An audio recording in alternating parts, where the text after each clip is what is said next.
안녕하세요. 책방에 오신 여러분을 환영합니다. 네, 이번 시간에 들려드릴 단편소설은 김성금 작가님의 작품 종마 목장입니다. 국어사전에는 시를 받기 위한 말을 전문적으로 기르는 목장이라고 씌어 있지만 경주하다 다친 말들이나 또는 더 이상 경주를 뛸 수 없는 말들이 가는 곳이기도 하답니다. 김성금 작가님은 현직에서 물러난 가장들을 더 이상 경마를 뛸 수 없는 은퇴 말에 비유하여 이 작품을 만들어내셨다고 합니다. 소설 속 경마장 이야기는 직접 기수와 인터뷰를 하셔서 내용을 담으셨다는 말씀도 전달해 주셨어요. 자, 그럼 바로 낭독 시작하겠습니다.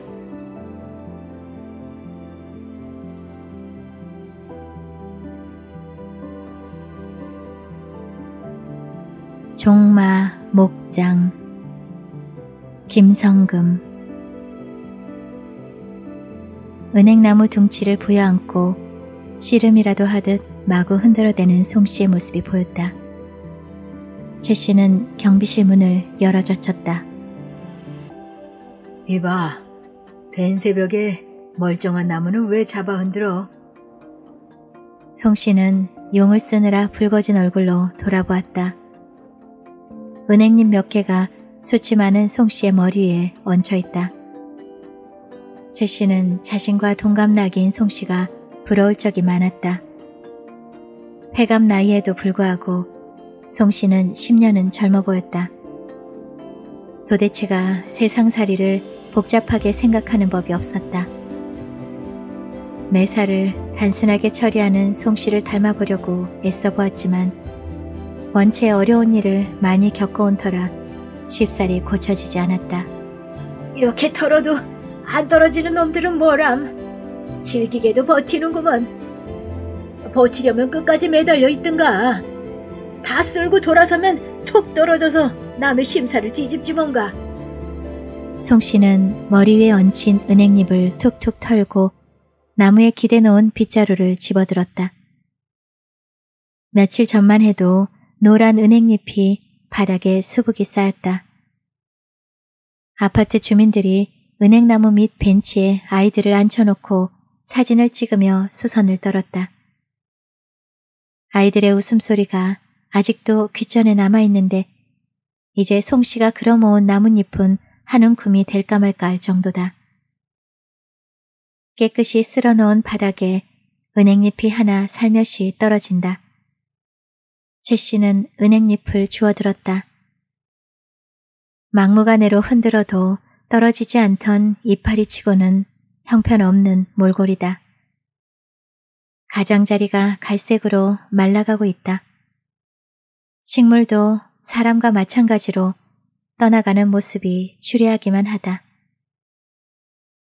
송씨의 말 맞다나 잡아 흔들어서 더 흉한 꼴 보기 전에 떨어버리는 게 나을지도 모른다는 생각을 하다가 소스라쳐 놀랐다. 병실에서 귓속말로 속삭이던 아내의 목소리가 환청처럼 귓바퀴를 어지럽혔다. 일어나지 못할 바에야 빨리 돌아가시는 게 좋을 텐데. 병원에 입원 중인 이모가 얼마 못 버틸 것 같다. 이모가 세상을 떠나기 전에 마무리 지어야 할 일이 많은데도 사람이 죽기도 전에 그런 일을 벌인다는 자체가 죄를 짓는 것 같아 뭉구적거리고 있었다. 게다가 이모의 시동생 박 사장에게 다시는 찾아가고 싶지 않았다. 박 사장은 동대문 시장에서 포목점을 하고 있다. 최씨와는 동갑이다. 이모는 예전부터 본인이 위독하게 되면 모든 걸 박 사장과 의논해서 처리해달라고 누누이 부탁을 했다. 박 사장에게 찾아갈 일이 고삐에 매어 끌려가는 것만큼이나 싫다. 아내에게 사실을 말하고 싶었으나 망설여졌다. 아내에게는 소박한 꿈이 있었다. 이모가 세상을 떠나면 아들 내외와 살림을 합치고 싶어 했다. 아들 내외가 나가서 벌고 우리가 손자들을 봐주면 집안을 금세 일으킬 수 있다는 것이다. 입가에 세 겹씩 고랑이 패인 늙은 아내가 희미하게 웃는 것조차 부담스러웠다. 최 씨가 이모를 병문안했을 때였다. 이모의 회색빛으로 흐려진 눈동자는 움직임이 별로 없이 최 씨의 얼굴에 고정되었다. 정갈하게 뒤로 모아 쪽을 졌던 백발은 뭉툭 잘린 단발이 되었다. 이모는 최 씨를 알아보겠는지 젖은 꽃이 수두룩하게 핀 팔을 내밀었다. 이모의 팔을 탁 쳐버리고 싶은 충동을 누르며 손을 그어주었다. 뼈만 앙상한 손가락 끝은 굳은 살이 박인 듯 무뎠다. 사람 목숨이 이렇게 질긴 줄 몰랐구먼.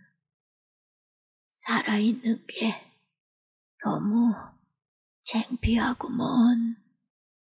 입에서 시궁창 냄새를 풍기던 이모. 아무 해결점 없이 죽어가는 이모가 야속하기만 했다. 최 씨는 끝이 타들어간 은행잎을 만지작거리며 경비 부스로 들어갔다. 아들의 충고를 무시했던 게 후회스러웠다. 아버지, 이모 할머니 건강하실 때 명의 이전 해놓으세요. 사람 일이란 알 수 없는 거예요. 아들이 그런 말을 할 때마다 최 씨는 언제나 집게 손가락을 세워 입에 갖다 댔다. 쉿! 제발 그런 소리 하지 마라. 아버지는 세상 헛살았어요. 그렇게 당하고도 아직 정신 못 차리셨어요? 저는 그렇게는 안 살아요. 희범하게 날이 밝아온다. 최 씨는 경비 부스 유리창에 뿌옇게 서린 김을 닦아내고 밖을 내다보았다.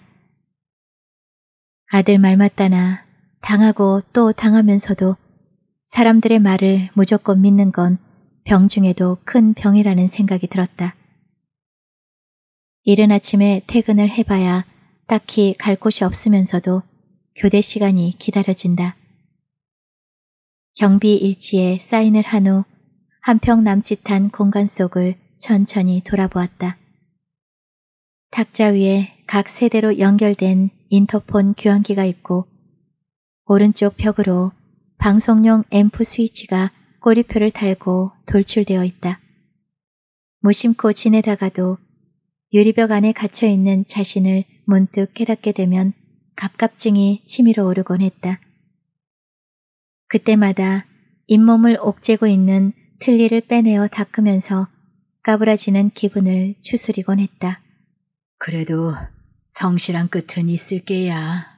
라고 중얼거리면서 최 씨는 새벽 1시가 넘으면 탁자에 엎드려서 잠깐씩 잠을 자곤 했다.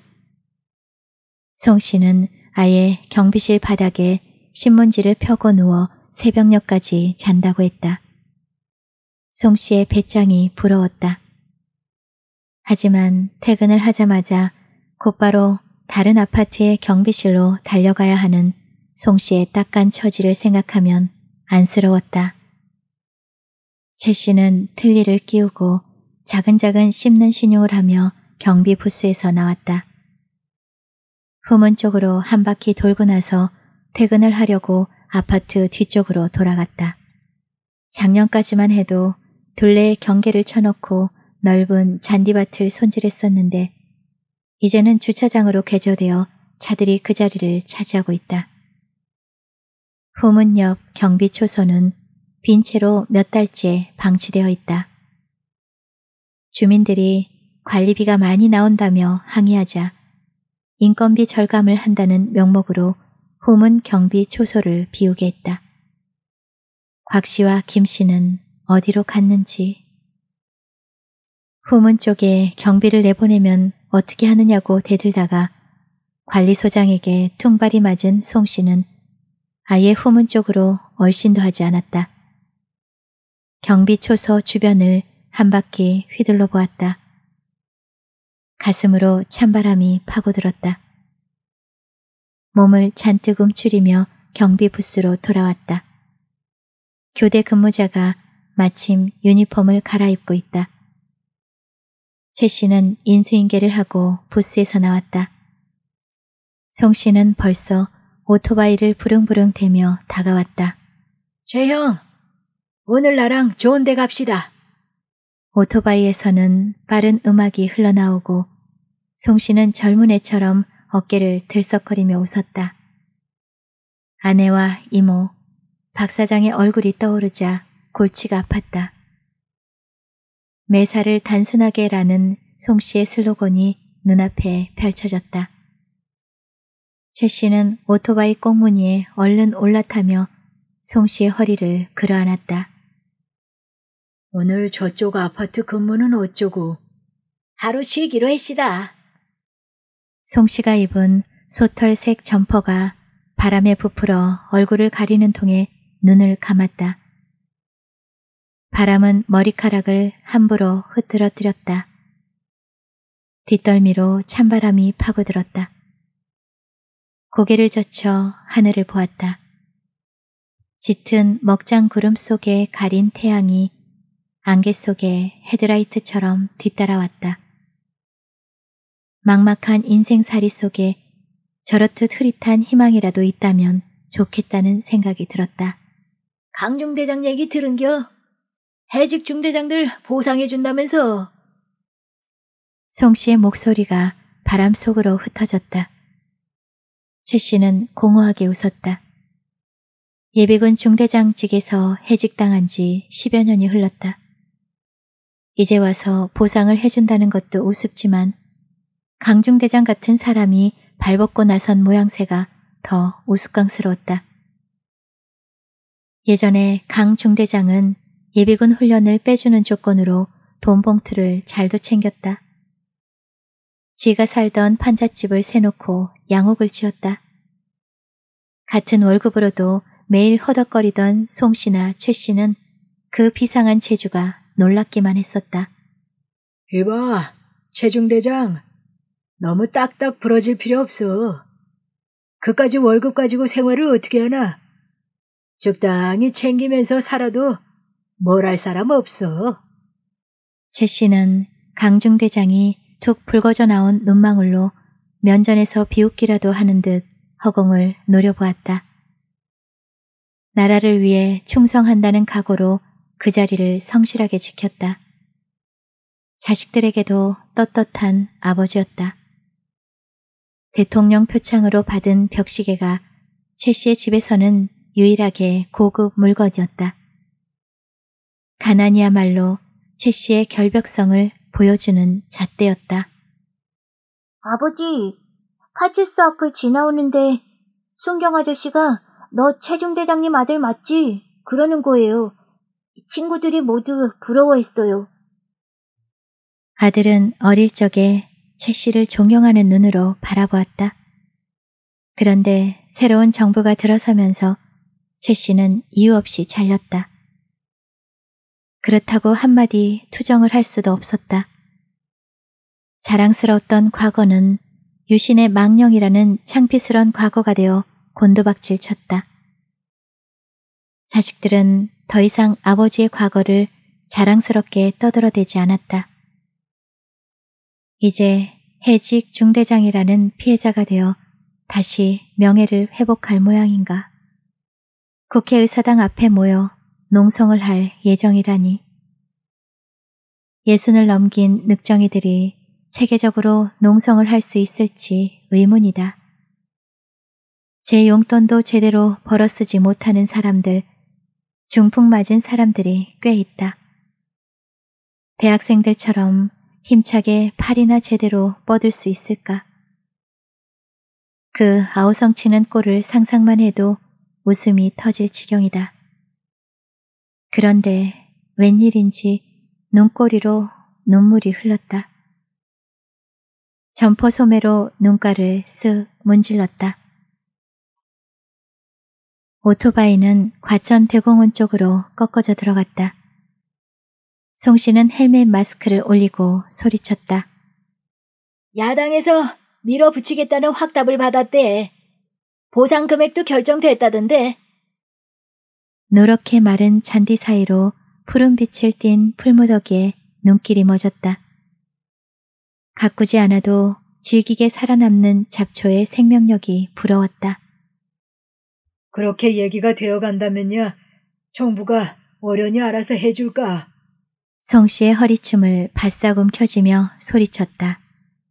태평한 소리 하네. 알아서 척척 해주면 왜들 들고 일어나겠어. 채영은 떠주는 밥숟가락도 못 삼키겠수다. 송씨의 목소리가 앙당그러지게 들렸다. 대쪽깎이로 소문났던 송씨가 세상과 타협하려는 것 같아 씁쓸했다. 채형, 쪼들리는 판국에 돈 앞에서 꼿꼿할 사람이 어디 있겠소? 그것도 정당하게 보상을 해주겠다는데. 송씨는 오토바이의 속도를 줄이며 말끝을 흐렸다. 송씨의 아내가 자궁암으로 입원해 있는데 얼마 남지 않았다는 말이 떠올랐다. 그의 심정이 이해가 갔다. 노인정에나 나가 앉아있을 나이가 된 지금에서야 잃어버린 긴 세월을 결국 돈으로 보상하겠다는 것이고 모두들 그 돈이라도 받겠다는 말이다.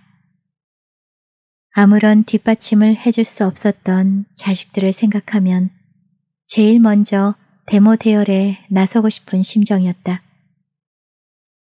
오토바이를 세우자 최 씨는 찬바람에 맞아 얼얼해진 얼굴을 양손으로 부볐다. 송 씨는 헬멧을 벗어 오토바이 의자 밑에 집어넣었다. 그리고는 잇따라 서 있는 간이 건물 쪽으로 우쭐거리며 다가갔다. 송 씨가 좋은 데라고 말한 것이 생각나 웃음이 나왔다. 무슨 잔치집에라도 데려가는 줄 알고 김칫국부터 마셨던 자신이 우스웠다. 간이 건물의 한쪽 칸에서 청년이 진열대를 두드리는 바람에 송 씨는 놀라서 움찔하더니 그 청년에게서 경마신문을 사들었다. 상술치고는 꽤나 과격하다. 24시간의 경비 근무로 피곤했지만 탁 트인 경마장에 들어서니 기분이 상쾌하다. 따귀를 때리며 지나가는 날선 바람에 가로수가 잉잉 울어댔다. 앙상한 가지 끝으로 허공을 할퀴어대며 우는 소리에 최 씨는 아내의 당부를 떠올렸다. 오늘은 꼭 동대문에 들러서 오세요. 궁금하니까. 아내는 젊었을 때 보조개가 매력적이었는데 지금은 움푹 팬 볼에 세겹이나 고랑이졌다. 군소리 한번 내지 않고 참느라 생긴 주름일개다. 그런 얼굴에 대고 박 사장의 말을 그대로 전할 수는 없었다. 최 씨는 달라붙는 생각들을 휘저으며 송 씨의 뒤를 쫓아 입구로 들어섰다. 옹성거리는 사람들 숲으로 밀려 들어가며 박 사장에게 전화를 해야 하나 갈등이 생겼다. 사람들과 함께 휩쓸려 경마장 건물 안으로 들어섰을 때 대형 스크린에 출전마들이 소개되고 있었다. 그들은 2층 스탠드로 올라가 자리를 잡았다. 좌석이 거의 다 찼고 스탠드 위로 뿌연 담배 연기가 띠를 이루었다. 송 씨는 앉자마자 경마신문을 펴들었다. 우승 후보만은 들어와봤자 배당이 적을 거고 도전마나 복병마가 우승을 하면 크게 얻어먹는다고. 그러니 최영은 안전하게 우승마로 가쇼. 나는 복병마를 써야겠어. 최 씨는 무슨 말을 하는지 얼떨떨해서 건성으로 고개를 끄덕였다. 송 씨는 제법 전문가처럼 분석을 해나갔다. 송 씨 옆자리에 앉아서 경마신문을 곁눈질로 들여다보던 아이가 경마신문의 한 곳을 손가락으로 가리켰다. 할아버지, 말 이름 옆에 이 화살표는 뭐예요? 아랫줄에 앉아있던 청년들이 동시에 고개를 돌렸다. 최 씨도 궁금하단 참이었다. 경마신문 9번 A 옆에 화살표를 사인펜으로 콕콕 찌르던 송 씨는 얼굴이 벌개졌다. 거세라는 뜻이다. 투박스런 송 씨의 목소리에 앞좌석에서 웃음소리가 터졌다. 메스를 든 수의사 앞에서 거세당하지 않기 위해 몸부림쳤을 말의 모습이 상상이 되었다. 사람의 연상작용이란 기가 막히다. 몇십 년 까맣게 잊고 있던 일이 거세라는 한 단어와 부딪히며 돌출되었다. 대대장이 장부를 들고 다가오던 오래된 기억이 튀어나왔다. 그네가 7살이나 됐으니 도시로 나가야지. 산골짜기에서 공부시킬 수 없지 않겠나? 대대장의 은근한 유혹에 최 씨는 마음이 산란하였다. 제대 서류에 도장을 찍고 보니 6.25 참전 동기들 대부분 제대를 권유받았다고 했다. 아내는 도시로 나가서 조그마한 구멍가게라도 하자며 기대에 부풀었지만 최 씨는 자신의 중요한 부분을 거세당한 것처럼 허전했다. 최 씨는 경마신문의 화살표를 보며 진저리를 쳤다. 거세는 또 무슨 뜻인데요? 송 씨의 신문을 함께 들여다보던 아이는 다시 궁금증이 가득한 얼굴로 송 씨를 올려다보았다. 바닥에 떨어진 사인펜을 줍는 송 씨의 얼굴은 낭패를 당한 표정이었다. 아래쪽 의자에 앉은 청년들이 또 짓궂은 눈초리로 돌아보았다. 불알을 깠다는 말이요. 송 씨의 말에 청년들은 스탠드 의자를 두들기며 발을 굴렀다. 아이도 손으로 입을 가린 채 키득거렸다. 최 씨도 따라 웃으며 혀를 찼다. 송 씨는 목덜미까지 뻘개져서 짧은 턱수염만 연신 잡아뜯었다. 갑자기 고막을 찌르는 행진곡이 스피커를 통해 울려 퍼졌다. 모두들 트랙으로 시선을 옮기자 그제야 송 씨도 죄 없는 턱수염에서 손을 뗐다. 회색 얼룩말이 잔등에 화려한 붉은 길을 얹고 꼬리를 흔들며 트랙을 우아하게 걸었다. 관중석을 향해 조련사와 기수가 함께 손을 흔들며 걸었다. 경주마 그은송이의 은퇴식을 거행하니 많은 박수를 부탁합니다. 방송에 이어 그은송이의 출생과 전적이 대형 스크린에 소개되었다. 어수선하던 장내가 갑자기 잠잠해지더니 한쪽에서 박수가 터져나왔다. 그것은 물결처럼 이어졌다. 최 씨와 송 씨도 힘껏 박수를 쳤다. 송 씨의 늘어진 눈물 주머니가 꿈틀거렸다. 최 씨는 자신이 대통령 표창을 받을 때 끊이지 않던 박수 소리를 듣고 있는 것만 같았다. 저 말은 은퇴하고 어디로 간대? 박수 소리 때문에 들리지 않는 것 같아 송 씨에게 소리를 지르다시피 했다. 앞좌석의 청년들이 고개를 돌렸다. 송 씨는 또 웃음거리가 될까봐 염려해서인지 크게 소리를 지르는 대신 귀에 대고 속삭였다. 종마 목장으로 간답디다. 워낙은 씨바지 말들이 가는 곳인데 다쳐서 치료를 받는 말이나 더 이상 출전을 할 수 없는 늙은 말들이 간다고 하더구먼. 어쩔 수 없이 늙어서 종마 목장으로 간다고 할지라도 지금 이 순간만큼은 그은송이가 주인공이었다.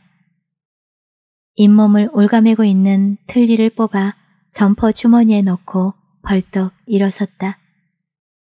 회색 얼룩말이 경주로를 돌아 시야에서 사라질 때까지 기립박수를 보내었다. 그은송이가 퇴장을 하자마자 경주마들이 트랙으로 또각또각 소리를 내며 걸어 나왔다.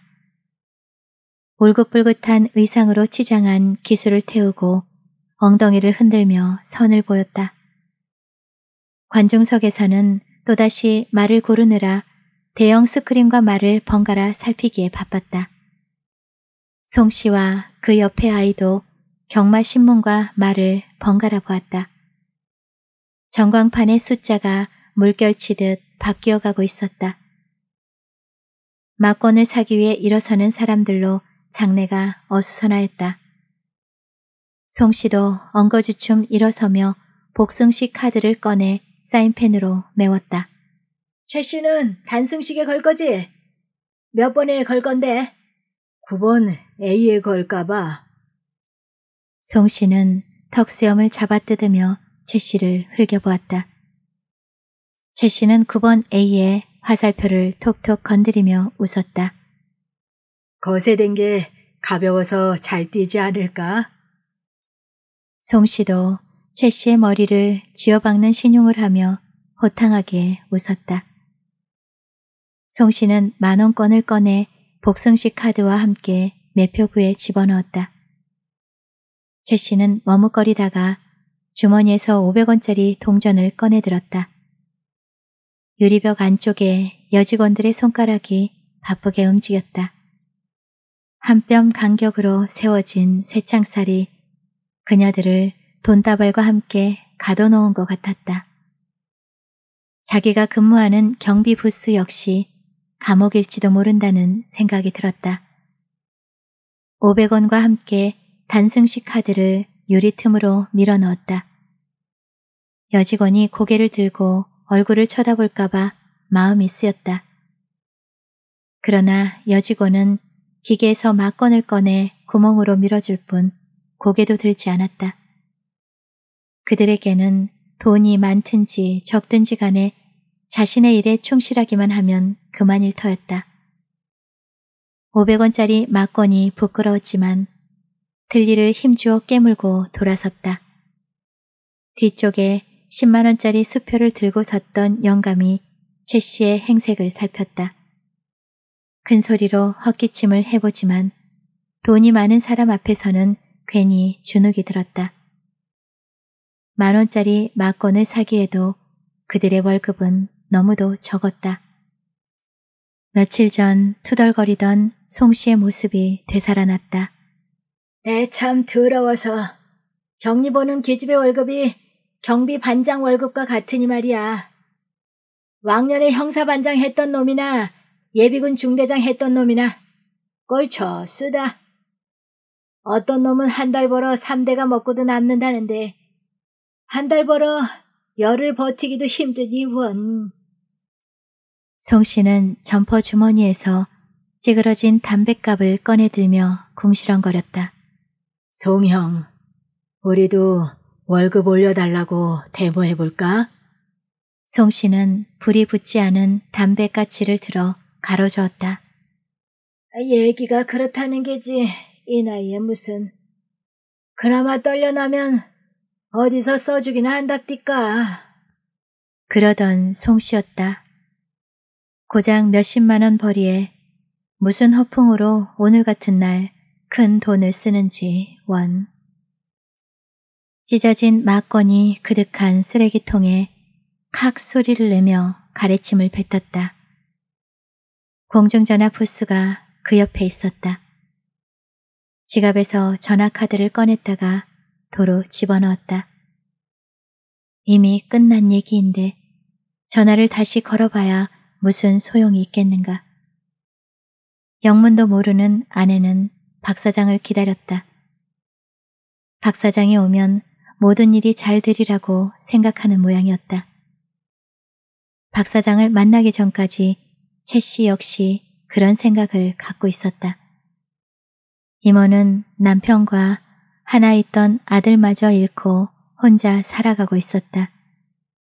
시동생인 박 사장보다는 조카인 최 씨가 편하다며 살림을 합치고 싶어 했다. 우리 함께 삽세.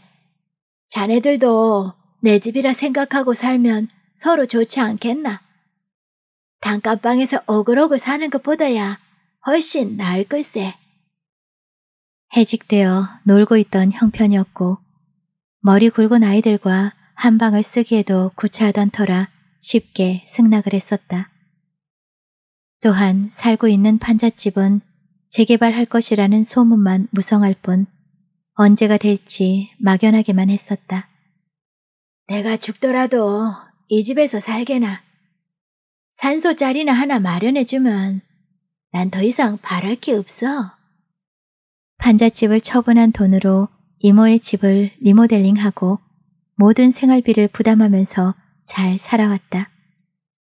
이모는 성격이 다혈질이라 어느 순간에는 간이라도 빼줄 듯이 다정하다가도 수틀리면 다시는 안 볼 사람처럼 틀어지게 쓰였다. 그럴 때마다 아들은 불안한 얼굴로 퉁퉁거렸다. 전화 부스를 그냥 지나쳤다. 자리로 돌아와 앉은 최 씨는 조금 의기소침해졌다. 송 씨는 옆에 와 앉는 것도 모르고 물결치는 전광판에 시선을 꽂은 채 넋을 잃고 쳐다보았다. 저런, 방금 8천만 원이었는데 갑자기 2억이 넘어가네. 어떤 놈이 조작을 부리나 봐. 출발 신호음과 함께 말들이 뛰기 시작했다. 10마리의 말들이 트랙을 돌아 나오자 관중들의 함성이 높아졌다. 관중석에 가까워지자 모두들 일어서서 1번, 3번 제각각 번호를 외치며 팔을 휘둘렀다. 최 씨는 우승과는 상관없이 말들이 힘차게 달리는 광경에 빠져들었다. 갈기를 휘날리며 트랙을 도는 말들이 정말 멋졌다. 근육이 멋진 젊은이들을 보는 것 같다. 사람들은 이제 그 은송이는 새까맣게 잊은 모양이다. 회색 갈기를 휘날리며 힘차게 트랙을 돌고 돌았을 그 말. 그리고 지금은 멋지게 뛰고 있으나 머지않아 종마 목장행이 될 저 말들의 일생을 가늠해보다 말고 가슴이 서늘해졌다. 여기저기 쑤신다는 말에 갈 곳은 이제 한 군데밖에 없다며 놀리던 친구가 떠올랐다. 시장 골목에서 레자둥치를 어깨에 메어 나르던 친구, 지게에 원단을 치고 가던 친구, 무더기로 해직된 중대장들이 갈팡질팡하던 그 세월들이 눈에 밟혔다. 우리 시대도 이제 끝장났어. 우리 일을 현역 대위가 한다는 건 뭘 해야 할지 모르겠어. 10년 넘게 일을 하며 50살이 넘어버렸는데 이제 우린 뭘 하지? 해직에 대해 납득이 가지 않았지만 광주 항쟁 이후 시국이 불안하던 때라 입도 뻥끗 못하고 옷을 벗었던 일이 억울했다. 개중에는 부동산으로, 대개는 아파트의 경비로, 그리고 막일꾼으로 나선 전우들. 그중 제일 잘 풀린 사람이 강중대장이었다. 돈 봉투를 잘도 챙기더니 아파트 단지 안에 슈퍼마켓을 내서 돈을 긁어들인다는 소문이 나돌았다. 강중대장은 한 달 전에 호텔 뷔페에서 회가변을 했다. 그의 양력과 전적을 소개할 때 최 씨는 그 자리에 앉아있기가 거북살스러웠다. 송 씨가 잡아 흔드는 바람에 고개를 들었다. 최형, 9번 A 말이 이겼네. 최형 말 맞다나 거세된 말이 더 잘 달리는 모양이요. 송 씨는 작은 눈을 찡긋거리며 웃었다. 배당이 20배였다. 송 씨는 10,000원을 날렸고 최 씨는 500원으로 10,000원을 벌었다. 송 씨는 10,000원을 잃고도 뭐가 좋은지 신바람이 나 있다. 최 씨는 갑자기 닥친 횡재에 겁이 덜컥 났다. 전광판에 1, 2, 3등 순으로 불이 켜지고 이어 대형 화면에는 다음 해에 출전할 말들이 소개되고 있다. 순간이다. 순간에 희비가 엇갈리고 또 모두들 지나간 경기에 대해 곧바로 잊었다. 이 복잡한 세상에서 살아남으려면 언짢은 일을 쉽게 잊어야 할 것 같다. 최형, 우리 마구간에 가봅시다. 화면으로 보는 것보다 직접 보고 말을 고르는 게 낫겠소. 송 씨를 따라 계단을 내려갔다. 마구간에 칸칸이 갇혀있던 말들이 조련사들의 손에 이끌려 나왔다. 조련사들은 고삐를 잡고 둥글게 닦아놓은 길을 따라 줄지어 돌았다. 털이 유난히 반들반들하고 몸매도 단단해 보이는 말이 그들 앞으로 지나갔다. 저 말 참 멋있구먼. 감탄하는 소리에 송씨가 돌아보았다. 저 말은 타조기수 말이여. 쉬는 날 뱀을 잡아다 먹인다는구먼. 1년에 한 번씩 보약도 먹인다던데. 말도 보약을 먹는 이 좋은 세상에 집 한 칸 없이 허덕이는 자신을 비교해보며 씁쓸한 입맛을 다셨다. 젊었을 때 주로 전방에서 근무했다. 농가에 비해 먹을 것도 풍부했고 지프차로 출퇴근을 했기 때문에 동네 꼬마들이 꽤나 우러러보았다. 동네 아이들은 뱀을 잡기만 하면 그의 집으로 들고 왔다. 집 앞 대추나무 가지에 주렁주렁 매달려 있던 뱀 껍질. 아내는 뱀을 잡아온 아이들에게 건빵 봉지를 쥐어주곤 했다. 기운이 펄펄하던 30대 때 아내는 녹용이며 개소주를 다려주었다. 그러나 요즘학에는 무릎이 시리니 영양제라도 좀 먹고 싶다고 하면 날아오는 것은 잔소리뿐이었다. 칼날처럼 줄을 세운 군복을 입힌 후에도 손끝으로 먼지를 터는 신용을 하던 아내가 요사이는 속옷을 며칠째 입어도 갈아입으라는 체근도 하지 않았다. 송씨 또한 빨래한 흔적이라고는 찾아볼 수 없는 소털색 점퍼 속에 얼굴을 파묻고 있다. 무슨 생각을 그리 깊이 하는 걸까? 발을 잡아 흔들자 깜짝 놀라며 엉덩이를 털고 일어섰다. 최형, 배도 고픈데 이번 경긴 쉬고 점심이나 먹읍세. 점심은 내가 살 테니까. 송씨는 먼저 매점을 향해 발걸음을 떼었다. 매점 앞으로는 길게 줄이 늘어서 있다. 송씨를 향해 방금 딴 10,000원을 꺼내 흔들었다. 점심은 꽁돈이 생긴 내가 살 것이구먼. 송씨는 지폐를 빼앗더니 최 씨의 주머니에 도로 넣어주며 큰 소리를 쳤다. 내가 좋은 데 가자고 해서 왔지 않나. 점심을 사려고 얼마나 별렀는데. 최 씨는 여럽게 웃으며 어깨를 으쓱 올렸다가 내렸다. 송씨의 뒤통수로 숱이 많은 머리카락이 보기 좋게 굼실거렸다. 그가 곱슬머리인 걸 여태 몰랐다. 그동안 다른 사람에게 관심을 갖지 못하고 자신의 골칫거리에만 빠져 살았다. 주위를 돌아볼 틈 없이 가까스로 살아왔다. 박 사장에게, 아니 이모에게 그렇게 당할 줄 모르고 성실하게 살다 보면 좋은 날이 올 줄 알았다. 동대문 시장으로 박 사장을 찾아갔던 며칠 전의 일들이 떠올랐다. 종합상가 건물로 들어가 2층 계단으로 올라갔다. 비슷한 포목점들을 한참 두리번거리다가 구석 쪽에서 손을 흔드는 박 사장을 발견했다.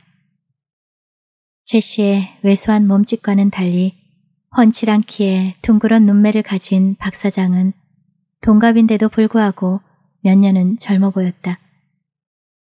박 사장은 지나가는 커피 아줌마를 불렀다. 커피잔을 들어 입술을 축인 뒤 어렵사리 말문을 열었다. 이모님이 평소에 늘 말씀하시기를 본인이 위독하게 되면 박 사장님과 의논을 하라고 하더구먼요.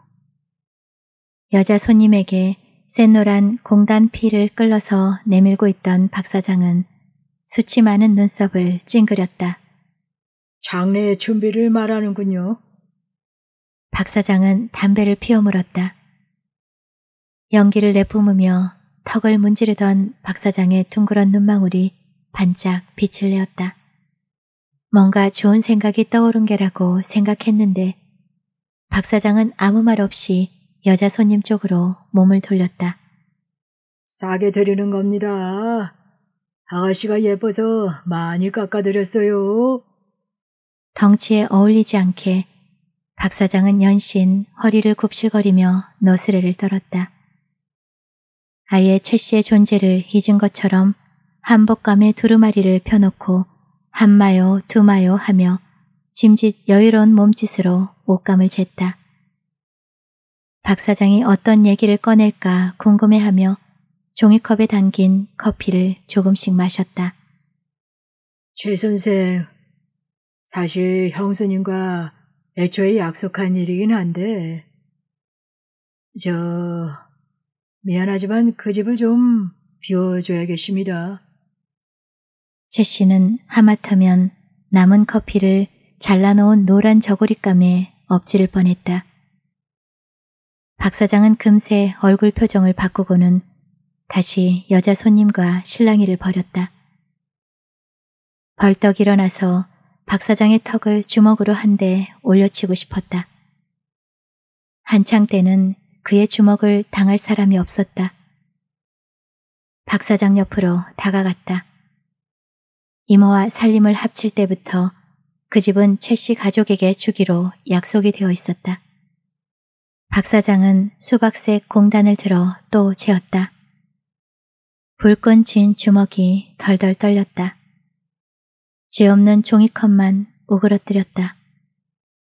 박 사장이 흘끗 눈길을 주었다. 최 씨는 계단을 향해 빠르게 걸었다.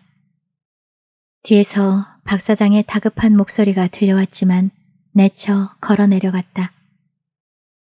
박 사장보다도 이모에게 배신감이 들었다. 해가 바뀔 때마다 다음에는 꼭 명의 이전을 해주마고 미뤄오던 이모에게 더 부하가 치밀었다. 그것 보세요, 아버지. 아들의 목소리가 뒷덜미에 들러붙었다. 최 씨는 씁쓸한 입맛을 다시며 송 씨의 뒤통수를 바라보았다. 송 씨의 고수머리가 갑자기 뒤돌아섰다. 쟁반에 김초밥 2접시를 담아들고는 턱으로 자리를 가리켰다. 막 일어서는 사람들의 자리에 가 앉았다.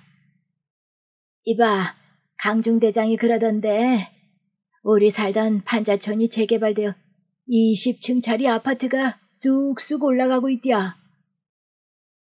우리도 그냥 돛도라면 아파트 한 채는 생기는 건데 어째 그렇게 행운은 비켜가는 걸까? 강중대장은 세 놓고 나왔잖여.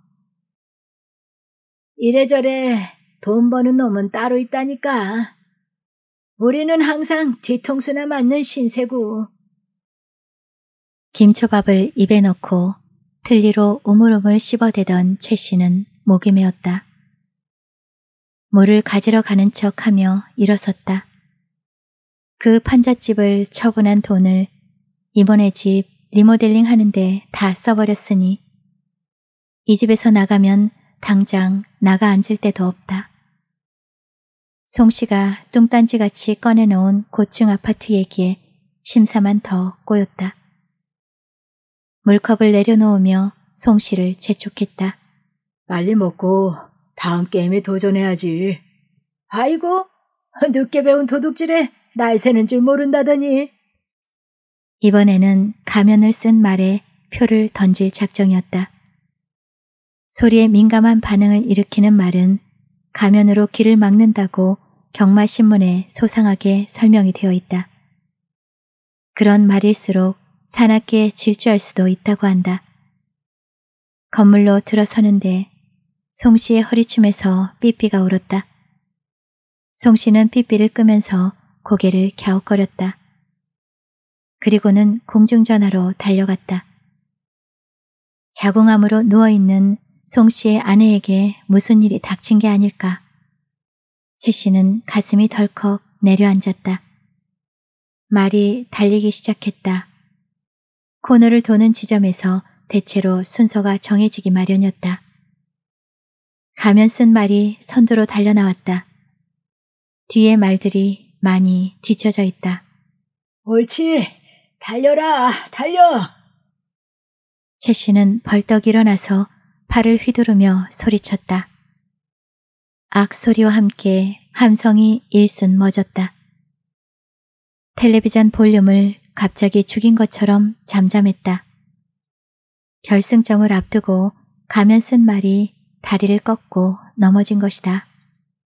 알록달록한 의상의 기수가 오색 공처럼 또르르 굴러갔다. 잠시 후 정막을 뚫고 앰뷸런스가 앵앵거리며 달려나왔다. 그 모든 상황이 현실처럼 느껴지지 않았다. 호랑이는 좋겠네. 먹이가 생겼으니. 옆에 앉았던 중늙은이가 음침한 저음으로 중얼거렸다. 놀라서 쳐다보니 남자는 씁쓸한 표정을 지었다. 불쌍한 놈들이죠. 죽도록 달리다가 적고를 당하게 되면 토막을 쳐서 맹수리에 먹이로 던져준다고 합디다. 말을 싣고 가던 앰뷸런스를 우연히 바라보고 앉았던 최 씨는 누군가가 팔꿈치를 툭 건드렸을 때에야 정신을 차렸다. 송 씨의 얼굴에 핏기가 없이 창백하다. 순간 그의 아내에게 무슨 일이 생겼구나 싶었다. 최형, 큰일 났소. 어젯밤 우리 칠동 후문 쪽에서 자동차 카세트를 3대나 도난당했다는군. 후문 옆에 텅 빈 채 놓여있는 경비 초소가 떠올랐다. 송 씨가 관리소장에게 후문 경비를 세워야 한다고 여러 번 제의를 했을 때는 들은 척도 않더니 이제 와서 송 씨에게 책임을 추궁한다는 것이다. 송형, 내가 아침에 한 바퀴 돌았는데 차 안까지 일일이 들여다보진 않았지. 횡댕그렁하던 후문 경비실을 떠올렸다. 밤새 태평스럽게 잠을 잔 내 불찰이지 누굴 탓하겠나. 두 사람은 축 처진 어깨를 에스컬레이터에 의지하고 내려왔다. 송 씨의 오토바이에 올라탔다. 송 씨는 올 때보다 더 속력을 내었다. 송 씨는 책임을 지고 그만두어야만 하는 걸까? 이제 인터폰 교환기와 경비 일지며 누런 때가 낀 세면대는 더 이상 감옥이 아니었다. 이제와 생각하니 경비 부스는 그들의 생명줄이었다. 아파트 입구로 들어서자 일동 경비실에 바싹 마른 경비원 변 씨가 얼굴을 붉히며 흥분을 하였다. 최 반장님, 우리가 똘똘 뭉치는 수밖에 없어요. 그 시각에 건물 뒤에서 무슨 일이 일어났는지 송 씨가 어떻게 알 수 있겠어요. 여태 연판장을 만들었어요. 반장님도 여기다 지장을 찍어주세요. 이번 일로 송 씨를 해고할 시에는 전부 사표를 던지겠다는 내용이었다. 최 씨는 망설여졌다. 그나마 이 자리를 박차고 나가면 어디서 써줄 곳도 없었다. 변 씨의 독촉에 지장을 눌렀다. 손가락 끝이 파르르 경련을 일으켰다. 최 씨와 변 씨는 10동이 넘는 단지 내의 경비실을 돌며 연판장에 도장을 받아냈다. 옛날의 의협심이 되살아난 듯 경비원들은 자기 일처럼 분개했다. 경비실로 돌아온 최 씨는 송 씨에게 인터폰을 넣었다. 최형, 그만두라는구먼. 송 씨의 목소리는 풀이 죽어 있었다. 아침에 아파트를 나서며 음악에 맞추어 어깨를 들썩이던 송 씨의 모습이 떠올랐다. 사람을 순식간에 바보로 만드는 세상에 우라가 치밀었다. 한번 부딪혀 보자고. 우리의 힘을 한번 보여주잔 말이야. 관리실에 모이기로 했으니까 송형도 와. 관리소장 책상 앞에 10여 명의 경비원들이 모여들었다. 최 씨는 연판장을 소장의 책상 위로 내밀었다. 연판장의 내용을 보고 난 소장은 입술을 실그러뜨리며 경비원들을 하나하나 유심히 보았다. 최 씨는 소장과 눈길이 마주치자 고개를 돌려버렸다. 여러분들 아니라도 경비하겠다는 사람이 줄을 섰습니다. 전부 그만두셔도 이쪽은 아쉬울 게 없습니다. 주먹을 불끈 쥐었다. 아들 또래인 소장에게 이 무슨 망신인가. 얼굴빛이 하얘진 경비원들이 슬금슬금 서로의 눈치를 보았다. 여러분들이 지금 마음을 돌린다면 연판장은 없었던 일로 할 테니 돌아들 가세요. 길길이 뛰며 흥분을 했던 변씨가 먼저 눈을 내리깔고 문 밖으로 나갔다. 한 사람씩 뒷걸음질을 치더니 마침내 서너 명만 남게 되었다. 동대문 박 사장의 얼굴과 아내의 얼굴이 자꾸 눈앞을 어지럽혀서 최 씨는 책상 모서리를 잡고 눈을 감았다. 서로 수군거리던 나머지 세 사람도 소장에게 허리를 꾸벅 굽혀 절을 하고는 나갔다. 최 씨는 이를 앙다물었다. 중공군에게 포위되었다가 살아났던 전쟁 때도 떠올랐고 수백 명의 부하들을 호령했던 예비군 중대장 시절도 눈앞으로 휙휙 지나갔다. 융통성 없이 군대식으로만 살아온 최 씨가 할 수 있는 일이란 이 직업밖에 없었다. 경비로서 이 세상을 떳떳하게 살고자 했었다. 아무것도 가진 것 없는 노인으로 비굴하게 자리를 지켜야만 하는 것을 생각하니 주먹이 부르르 떨렸지만 어쩔 수 없었다. 들뜨는 틀니를 깨물며 관리실 문을 밀었다. 재형, 고맙소. 다들 툭툭 털어버리고 나갈 수 없는 입장을 내가 더 잘 아오. 사실 난 그동안 양쪽 아파트로 뛰며 경비를 하느라 너무 지쳤소. 주먹에서 힘이 스르륵 빠져나갔다. 송 씨는 가방을 챙겨 오토바이 뒤에 실었다.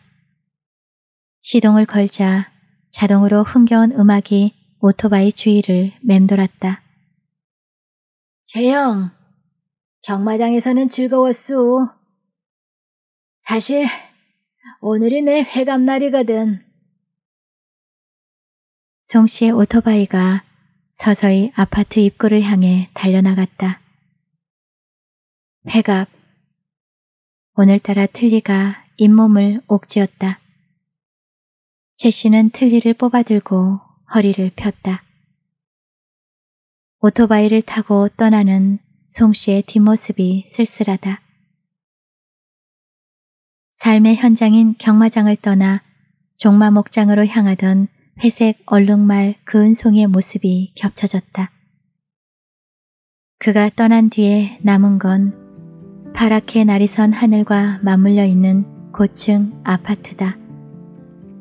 그리고 아파트의 그림자가 자그마한 경비 부스를 짓누르고 있다. 송 씨가 부여안고 마구 흔들어대던 은행나무가 알몸으로 찬바람과 맞서고 있다.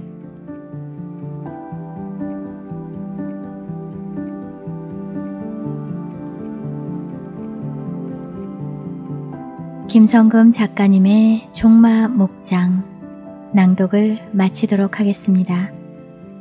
좋은 작품 독자님들과 함께 할 수 있도록 낭독을 수락해 주신 김성금 작가님께 감사 인사드립니다. 저는 또 다른 작품으로 찾아뵙겠습니다. 감사합니다. 여러분의 구독과 좋아요는 책방에 큰 힘이 됩니다.